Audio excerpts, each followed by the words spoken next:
Então, pessoal, eu dei uma pausa aí porque eu tive um probleminha com o ar-condicionado e ele começou a chover igual uma cascata. Que não é CSS, infelizmente, é uma cascata do tipo cachoeira mesmo. Aí eu dei lá meia dúzia de tapa nele e ele tá melhorando, né? Até chover de novo. Bom, mas enfim, isso aí não tem nada a ver com a nossa matéria, mas atrapalhar a gravação da aula, veja. Quanta coisa pode atrapalhar uma aula, né? Então veja, qual é o problema que a gente estava resolvendo aqui? O problema é que eu já tinha aprendido que margem alto ajusta as coisas automaticamente, né? Ajusta as margens laterais automaticamente, mas isso não aconteceu. Eu mandei definir a margem e ele não. Parece que não resolveu, mas resolveu. Aí eu falei o seguinte, ó, eu vou fazer o seguinte, eu vou pegar esse objeto e vou modificar a cor de fundo para que a gente tenha uma ideia da dimensão dele. Então, se eu modificar a cor de fundo, eu vou saber qual parte da tela ele ocupa, né? Então veja, eu tenho a impressão de que ele só está aqui. Mas será? Então eu vou fazer o seguinte, ó, eu mandei o fundo ficar azul.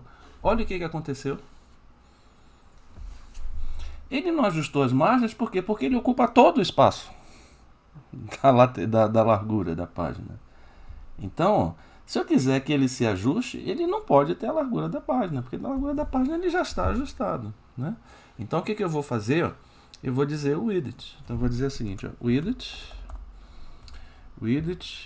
qual o tamanho? Vou botar o tamanho dele de width quanto? Vou botar 80 pixels. Eu acho que vai até ficar um pouco pequeno, mas ficou. Olha só. Ah, você tá vendo que legal? Mas eu não gostei muito do fundo azul. Vou botar light gray. Para parecer um botão. Olha só, um botão. Opa! Light gray. Ah, eu acho que eu escrevi alguma coisa errada. Não. Light gray, tá aí. Light gray. Já tá aparecendo um botão. O que eu vou fazer? Eu vou dizer, já disse a margem. Mas esse botão tá muito em cima, né? Quando a gente ajusta isso, a gente pode ajustar. Eu ajustei só as margens. Quando eu digo alto, ele se refere só às margens horizontais, né? À esquerda e à direita. Mas se eu quiser a margem topo, eu preciso acessar o seguinte: a margem top. Eu não estou dizendo que margem só se refere à esquerda e à direita. Eu estou dizendo a margem alto, a margem automática, tá? Então eu vou botar aqui, ó, margem. Poxa, às vezes esses balãozinhos. Margem top, eu vou botar a margem top de quanto? Vou botar 80 pixels. Ó, já mudou. É que vocês não estão vendo aqui, mas já mudou. Talvez seja interessante você fazer o seguinte, ó. Eu vou fazer o seguinte, eu vou fechar isso aqui. Talvez você queira ver isso acontecendo em tempo real, né? Pronto, então qualquer alteração que eu fizer aqui, vocês já vão perceber. Mas o botão tá assim, ó, o texto está muito colado nas bordas. Para separar das bordas, o que a gente faz? A gente usa o padding. Lembre-se, o margem tem a ver com a parte externa. Tá vendo? Margem é externo. E a parte interna é o padding, tá? Então eu vou botar. Eu geralmente junto margem e padding. Não precisa não, mas eu geralmente junto. Então padding. Padding. O padding eu vou botar 20 px. Pronto, vocês já estão vendo que mudou. Agora veja o seguinte, ó, eu vou fazer um padding diferente. Olha só o que eu vou fazer. Eu vou dizer que eu tenho 20 pixels para cima, 20 pixels à direita, 20 pixels abaixo, 20 pixels à esquerda. Não mudou nada. Mas você se lembra daquela discussão que a gente fez naquele exercício do box model? Né? Naquele exercício do box model, a gente disse que quando a gente define dessa maneira que vocês estão vendo aqui, ó, o primeiro número se refere ao topo, o próximo se refere à direita, depois abaixo, depois à esquerda. Então é o sentido do ponteiro dos relógios. É o que a gente chama de sentido horário. Tá vendo? É o sentido horário. Mas por que eu estou fazendo isso? Não bastaria botar 20 pixels? Mas é porque eu tenho em mente uma coisa mais interessante. O que eu tenho em mente? O que eu tenho em mente é o seguinte. Eu não quero falar sobre pseudoclasse. E o que vem a ser pseudoclasse? É uma classe que não é uma classe verdadeira, mas que ela se manifesta em um determinado evento, uma determinada circunstância. Eu vou falar sobre esse evento aqui. Ponto objeto. Então eu vou dizer que isso aqui se refere ao objeto, mas que durante o efeito do hover vai acontecer alguma coisa. O que significa esse hover? Olha só. Quando o cursor do mouse passa por cima daquele elemento específico, essa ação, né? Esse acontecimento é chamado de hover. Hover. Tá? Então eu vou dizer o seguinte, ó. Se houver isso, eu quero mudar a cor do background. Então, background color. E que cor? Eu boto uma cor clara. Light blue. Não, light blue não quero. Quero light green. Green ou light green aqui. Eu vou salvar. Aconteceu nada, não é isso? Bom, olha só, o mouse está aqui. O cursor do mouse. O cursor do mouse está aqui, está de boa. Aí ele vai se aproximando. O que acontece quando ele passa? Mudou. Sumiu. Mudou. Sumiu. Você viu que coisa interessante? A página está reagindo. A página está começando a reagir às circunstâncias onde ela está. Ao contexto, né? Então, isso aqui que vocês estão vendo é uma pseudoclasse. O hover é uma pseudoclasse. Que ela funciona na eventualidade do mouse estar ali em cima. E tem outro interessante que eu vou mostrar aqui para você. Eu vou botar, ó, ponto objeto, active. Ativo, o que quer dizer ativo? Ativo é o seguinte, eu vou fazer um background color também, background color. Só que esse background color agora eu quero que fique laranja.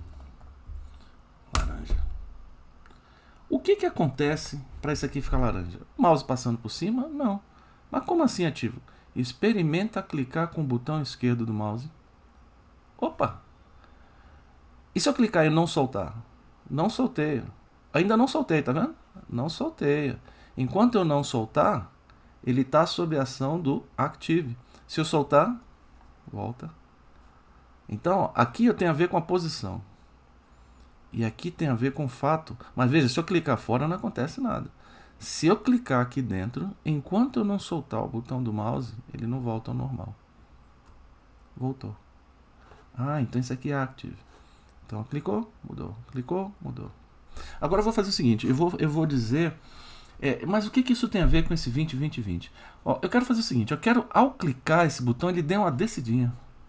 Porque quando a gente clica o botão, a gente não vê ele afundando, eu não vou conseguir ver ele afundando no espaço bidimensional, né? Então eu vou tentar fazer alguma coisa assim, meio perspectiva. Eu vou fazer isso aqui se deslocar um pouquinho para a direita e um pouquinho para baixo. Para dar a impressão de que quando eu clico, ele se afunda. Tá? Então eu vou fazer o seguinte, eu vou esquecer essa questão aqui do background color.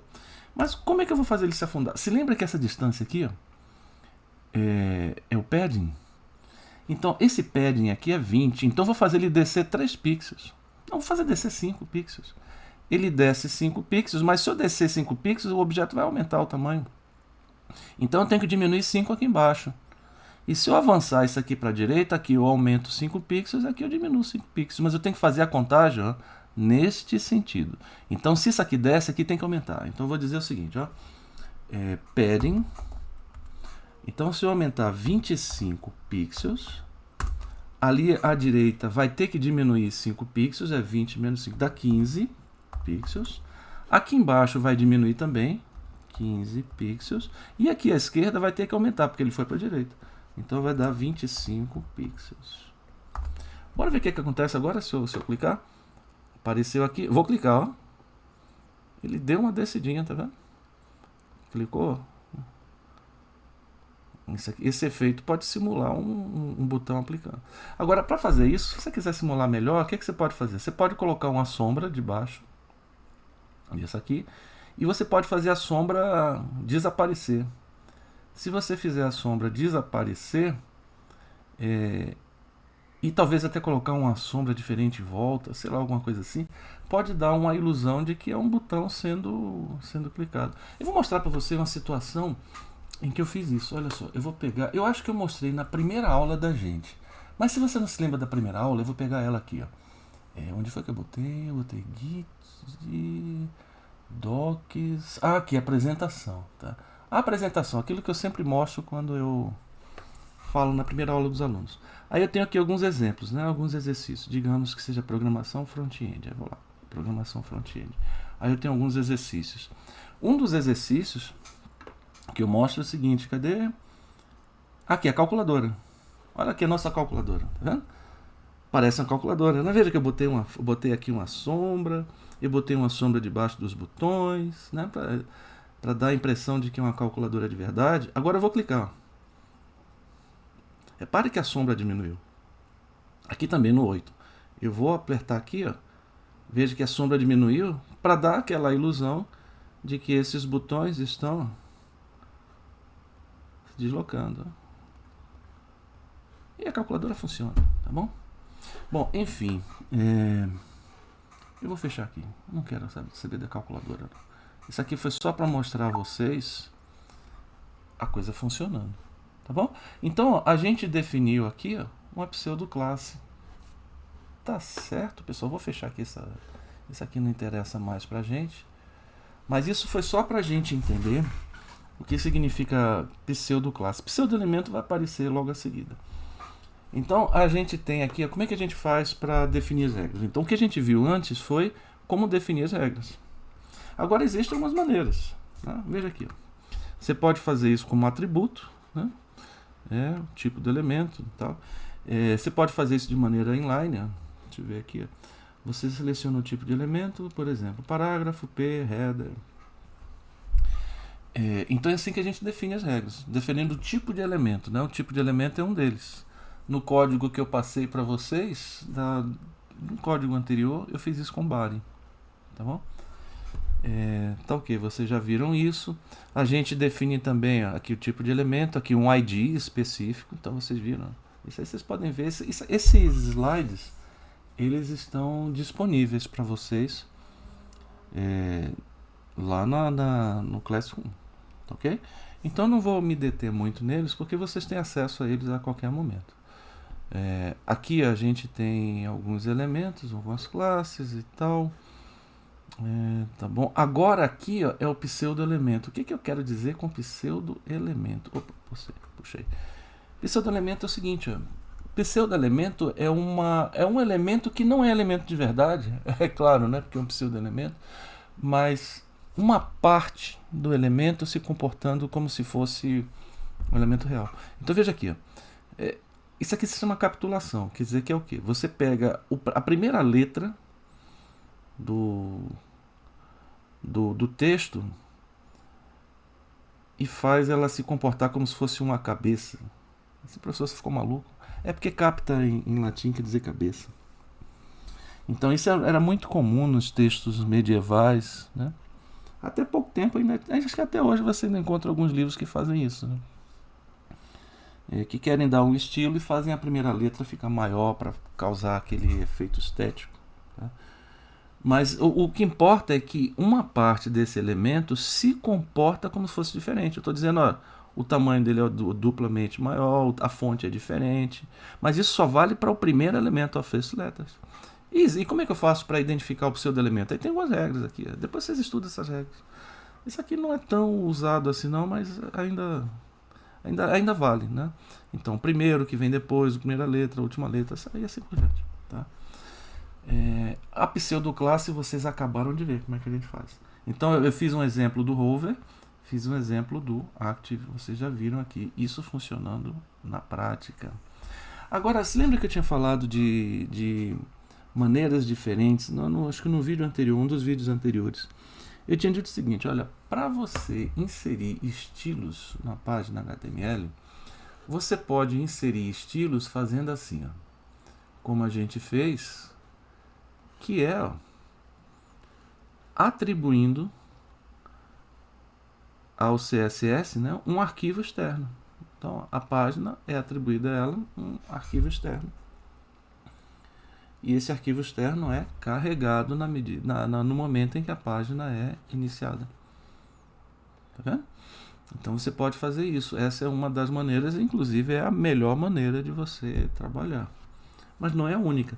Porque, às vezes, você pode fazer uma pequena página, uma página simples. Ou então pode haver algumas circunstâncias assim muito especiais em que pode ser interessante você incluir o estilo dentro do próprio código. Se você fizer isso, ó, aqui, ó, no lugar onde você chama um arquivo externo, você pode escrever assim, ó, style, e aqui dentro você colocar as definições de CSS. É possível fazer isso? Perfeitamente. Tá? Você pode fazer isso.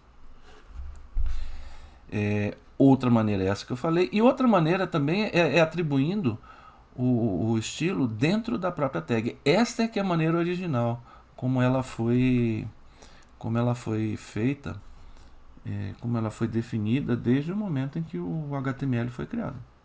Aqui ficou faltando, não ficou faltando não, aqui. Então você colocava a definição dentro da própria tag. Isto aqui, pessoal, prestem atenção, é aceito pelo HTML, mas isto é fortemente considerado uma má prática de desenvolvimento. Não faça isso. Tá? Isso aqui é má prática. Por quê? Você pode ter um código com centenas, milhares de linhas. Se você detecta que alguma coisa aconteceu errado, você sabe que é estilo, você vai lá na folha de CSS e não acha. E veja o seguinte, se você fizer algum erro de CSS, o navegador não acusa erro. Você simplesmente vê que as coisas não estão funcionando, mas não tem erro sendo acusado. Então, para você descobrir onde está, aí depois você percebe que pode estar no meio da sua listagem, no meio do seu código HTML. Mas veja, você pode estar num projeto que tem centenas, dezenas de páginas HTML ou trechos HTML espalhados. Onde está? Então é ruim, isso embola seu código. Então isso aqui não deve ser feito. Agora, você pode fazer momentaneamente um teste para ver o que teria acontecido se você trocasse a cor do parágrafo. Então naquele momento pode ser aceitável fazer isso. Mas lembre-se, imediatamente depois remova isso. Isso só vai te causar problema. Tá bom? Se você quer mesmo modificar alguma propriedade, você diga que ela pertence a uma classe específica, que você cria lá no CSS. Tá bom? Então isso aqui você vê quais são as regras do inline, definições inline e tal. Agora, vejam uma coisa interessante. Eu expliquei para vocês a folha de estilos. Então o que quer dizer CSS? Cascade Style Sheet. Então é folha de estilos em cascata. Então você já entende por que é folha, porque você define tudo junto, uma bateria lá de definições. Perfeito? Ela é de estilos, porque, bom, eu defino regras que definem a estética da página. Perfeito, isso é estética, é estilo. Perfeito, mas por que folha em cascata? Porque eu posso fazer o seguinte, ó, vamos olhar aqui, ó. Fica mais fácil olhar. Se eu chegar aqui no estilo e disser que o background color, eu vou pegar aqui, ó, no body, vou pegar o body. Eu vou fazer o seguinte, vai ficar mais interessante se eu mostrar a coisa acontecendo mesmo. Eu vou chegar aqui, ó. Digamos que aqui, onde eu coloquei o objeto, eu não defini o background. Então ele ficou branco. Bom, é claro que depois no hover vai tudo mudar, tá? Mas ele agora não tem uma cor definida específica, a menos que eu coloque o mouse em cima. Não defini, beleza? Mas se eu disser que o body tem um background color beige, vou botar aqui a beige. Olha o que vai acontecer. Mudou a cor do background. Mas repara que mudou também a cor do objeto. Por que isso aconteceu? Pelo seguinte, ó, quem está dentro de quem? Olha, ó o body. O body está dentro, ou melhor, o div, o meu objeto, está dentro do body. Então, ó, o body é mais geral. Isso significa que meu objeto herdou propriedades do body. Perfeito? O objeto herdou a propriedade do usuário. Mas, se eu chego aqui, eu vou até salvar aqui, não sei porquê. Se eu chegar aqui e disser que a background color vai voltar a ser cinza, ficou cinza. Mesmo o objeto estando dentro do body. Então o que prevalece? O mais geral ou o mais específico? Veja bem, quando eu digo para você assim, olha, geralmente é assim que as coisas acontecem. Então você vai imaginar, se você não sabe do que se trata, você vai imaginar que a coisa acontece desse jeito que eu estou dizendo. Mas se eu disser, neste caso específico, a coisa é outra. Então, este caso específico, eu estou dizendo, olha, se sobrepõe ao geral. O mais específico se sobrepõe ao mais genérico. Não é isso? Não é assim que a gente entende? E é assim que o CSS funciona. Então, vamos olhar aqui de novo. Ó. Então, ó, se você tem um geral, a regra mais importante é a mais genérica. Né? Então, veja, qual é a mais geral? A mais geral é o browser default. Depois o externo, depois o interno, a parte que herdou, aquilo que a gente viu agora, a regra, o setor específico e assim por diante. Agora, digamos que eu tenha feito um monte de definições CSS. Digamos que eu tenha baixado uma biblioteca de CSS. Aí você pensa, professor, existe biblioteca de CSS? Biblioteca de estilo? Sim, existe. O Bootstrap, por exemplo, o Bootstrap é uma delas. Em algum momento você vai acabar trabalhando com Bootstrap. Por quê? Porque ele simplifica, ele padroniza os seus estilos, cores de botão e tal. Então você passa a não se preocupar muito na definição do estilo, você diz apenas qual é o nome que você quer dar, tá ok? Então, em algum momento você vai acabar usando o Bootstrap. Mas então, digamos que o Bootstrap defina que a cor padrão lá é azul, não sei o quê. E aí você diz, não, eu quero que aquele botão seja vermelho. E de repente não fica vermelho. Porque pode ser que o Bootstrap esteja utilizando alguma regra que na ordem, né, que na hierarquia de cascata é superior, ela tem precedência sobre aquela que você usou. Então não vai funcionar. No entanto, se você chegar aqui e botar essa exclamação dizendo important, tá aqui, ó, o que vai acontecer? Ela vai se sobrepor a tudo o que acontece. Então, se você quiser, não tem outro jeito, se você quiser que aquela regra se sobreponha a qualquer outra coisa, então a regra prioridade número 1, important. Tá bom? Então, pode ser que em algum momento você acabe utilizando essa definição da importância. Bom, a gente pode definir font family e a gente chegou a fazer isso, né? A gente chegou a fazer isso naquele exercício valendo ponto que a gente fez em sala. Então, aquele exercício a gente usou para definir. Eu acho que a gente usou, não sei se foi font size. Eu acho que foi font size. Mas se você quiser um font family, que é o seguinte, ó, como é que funciona o font family?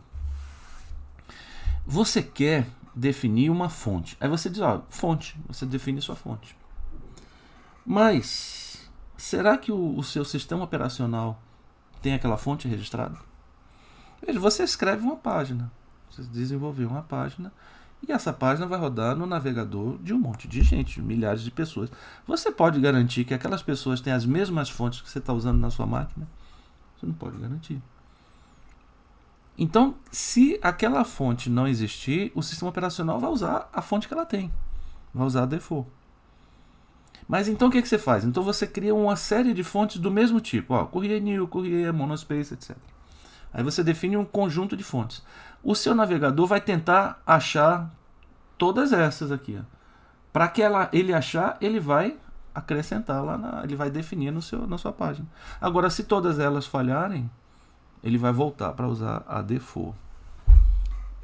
Isso aqui é uma sugestão. Veja, eu posso colocar a fonte family que eu quiser. Tá? Mas quando você usa o VS Code, ele te dá sugestões de algumas famílias de fontes, tá ok? Professor, e se eu quiser fazer um site muito especial, muito específico, e se a fonte for importante? Olha, vou te dizer uma coisa, se o seu problema é design, a fonte sempre é importante. Sempre. Se você escolher aquela fonte, você tem que garantir que aquela fonte vai ser usada. Para fazer isso, eu vou dar uma dica aqui, ó. Eu não vou dizer como é que se faz na fonte, porque eu já estou querendo colocar o carro na frente dos bois, né? A gente ainda não vai entrar nesses detalhes muito específicos. Mas já para você ficar sabendo, tem lá a Google. Aí você entra assim, ó, Google Fontes. Quando você vai na Google Fontes, ele te mostra um montão de fontes. Deixa eu ver aqui, por que tá grandão assim? Fontes. Aí você escolhe fontes de todos os tipos e todos os idiomas que você quiser, até isso aqui. Então você encontra fonte, eu nem sei que idiomas são esses. Será que é indiano? Eu nem sei que. Então tem fonte de todo tipo. Essa aqui é coreano, né? Claro. Aqui tá escrito coreano. Então, ó, aí você escolhe a fonte que você quer. Essa aqui é chinês. Então você escolhe a fonte que você quer. Digamos que eu quero essa aqui. Aí eu posso chegar aqui, ó, e pegar essa fonte, baixar essa fonte, dizer qual é o padrão latino. Eu quero escolher qual é a linguagem, eu vou escolher qual é a língua. E eu vou e pego essa fonte, e ao pegar essa fonte, eu vou poder baixar ou pegar o código que eu colo na minha página HTML. Tá vendo aqui escrito link? Quando eu colocar isso na minha página HTML, o que é que minha página HTML vai fazer? Ela vai buscar estas fontes direto da internet. Uma outra opção que eu tenho é eu baixar as fontes propriamente ditas. Posso fazer isso? Posso. Mas eu posso escolher o peso da fonte, posso escolher um montão de coisas, tá? Um montão de parâmetros. Então, quando você estiver trabalhando, se você por acaso trabalhar no front-end de maneira profissional, trabalhar com design e tal, de páginas que valorizam muito esse tipo de coisa, Google Fonts, existem outros, né? Mas o Google Fonts é gratuito. Então vai ser uma ferramenta que você vai dar uma atenção particular a ela, tá bom? Então você já fica sabendo do Google Fonts. Aí agora, a gente tem, quando eu digo assim unidades, lembra que eu usei a unidade EM, a unidade PX? PX quer dizer pixel. Agora veja que essas unidades, elas não são reais, elas são assim tipo média. Você pega assim, qual o tamanho médio da tela de uma pessoa, qual é o tamanho médio, qual é a quantidade de pixels que tem na tela de uma pessoa, para você dizer quanto é que é o centímetro mais ou menos. Mas veja, se eu disser que eu quero um comprimento de 10 centímetros, na minha tela, o que eu marcar com 10 cm, não vai aparecer 10 cm na sua, mas não vai mesmo. E se eu colocar um projetor, como eu faço isso na sala de aula? Na minha tela vai ser 10 cm, mas no projetor não vai aparecer 10 centímetros, vai aparecer muito maior, né? Perceberam? Então essas unidades, elas são só uma referência, mas não são reais. O PX é pixel. Ela não é um tamanho exato, mas em termos de pixels, vai ser exatamente a quantidade de pixels que você tem, tá bom? E aí, então, tem várias unidades, aí você pode escolher cada uma. Definindo cores, as cores você já sabe como é que a gente faz para definir, tá? E aqui, por fim, a gente tem um box model. E esse box model foi o que inspirou aquela atividade que a gente fez em sala, e que foi meio que uma brincadeira, né? Vocês ganharam pontos e tal, mas que a gente aprendeu bastante coisa, né, sobre o CSS, que agora a gente está aplicando. Beleza, pessoal? Então, era isso que eu queria mostrar para vocês, tá certo? A gente já aprendeu o básico de CSS, suficiente para a gente produzir algumas páginas simples, e daqui em diante a gente vai desenvolver vários projetos, e na medida em que a gente vai fazendo um projeto, a gente vai iniciando outro um pouco mais sofisticado, né? E assim por diante. E na medida que a gente vai fazendo isso, a gente vai se deparando com determinadas necessidades, e conforme for, eu apresento um recursozinho a mais, né? Alguma coisa a mais para a gente poder aplicar. Perfeito? Então a gente vai ver isso nas próximas semanas. Espero que vocês tenham gostado da aula, espero que tenham aprendido bastante, tá? E se motivem para fazer experiências por conta própria, porque é assim que se aprende, ok? Então a gente se vê de novo no próximo vídeo.